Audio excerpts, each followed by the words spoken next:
এই দরবারের প্রাণপুরুষ, যার থেকেই তিনজন মহান জাত, মহান ওয়ালি, মহান আলেম জগৎ লাভ করেছে। সুবহানাল্লাহ।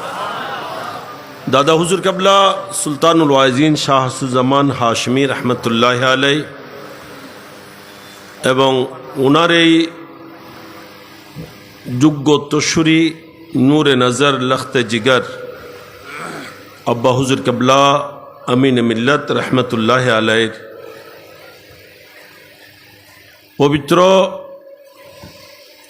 উরসে পাক উপলক্ষে আয়োজিত আজকের এই আজিমুশান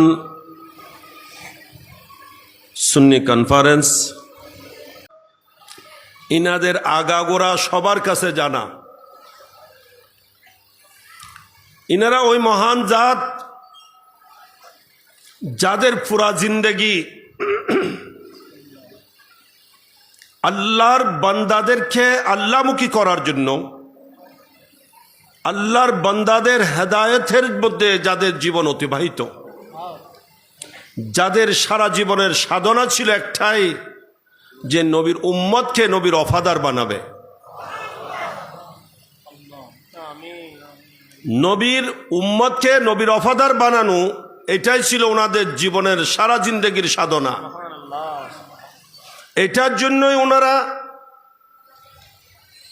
রাত্রদিন পরিশ্রম করেছেন, জায়গা বজাগায় ছুটে গিয়েছেন,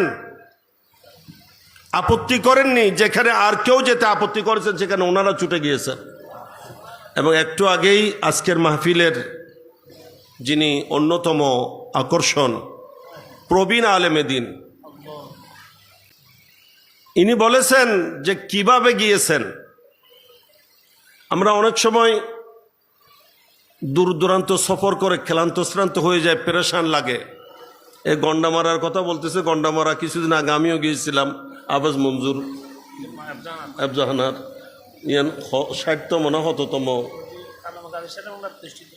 ঘুরে ওখানে আমি যাওয়ার কথা, সেখানে জমাতিরা রাস্তা কেটে দিয়েছে আমি যেতে না পারার জন্য, যার কারণে আমাকে অনেক দূর রাস্তা দিয়ে, বাড়ির ভিতর ভিতর গোপন রাস্তা দিয়ে যেতে হয়েছে।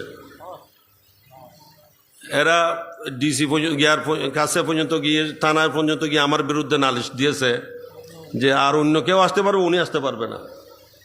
তা আলহামদুলিল্লাহ এরা আসতে পারবে না বললো, আল্লাহ আমাকে পৌঁছায় দিয়েছেন। আমি ওখানেও তকরির করে এসেছি।